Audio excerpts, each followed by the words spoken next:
Shalom everyone, I am Priya, a student of the Holy Torah at ACTC Seminary. ఈ వారం పర్ష వైలేక్ అనగా మరియు ఆయన వెళ్ళాడు అని అర్థం.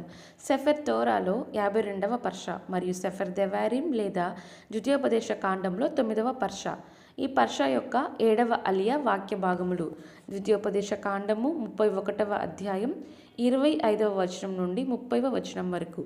ఈ 7వ అలియాలో మోషే తాను రాసిన తోరాను లేవీలకు అప్పగిస్తారు. వారు ఒడంబడిక యొక్క గీటును ఉంచే బాధ్యత వహిస్తారు. అతను వారి తోరాను ఒడంబడిక గీటు పక్కన ఉంచమని ఆదేశిస్తారు. తద్వారా అది ఇశ్రాయేళ్లకు సాక్షిగా ఉంటుంది. మోషే ఇశ్రాయేలు సమాజాన్ని సమకూడమని పిలుస్తారు మరియు వారి భవిష్యత్ తిరుగుబాటును గురించి హెచ్చరిస్తారు.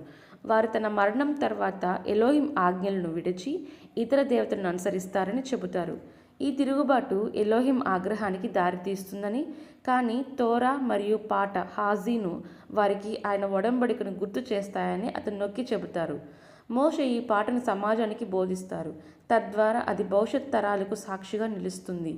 ఈ భాగం తోరా యొక్క శాశ్వత సాక్ష్యం మరియు ఇశ్రాయేళ్ల ఎలోహిం ఒడంబడిక పట్ల బాధ్యతను నొక్కి చెబుతుంది. ప్రియమైన స్నేహితులారా, మరిన్ని తోరా పాఠాల కోసం మా యూట్యూబ్ ఛానల్ను సబ్స్క్రైబ్ చేయండి. షలోమ్ లెహిత్రోత్.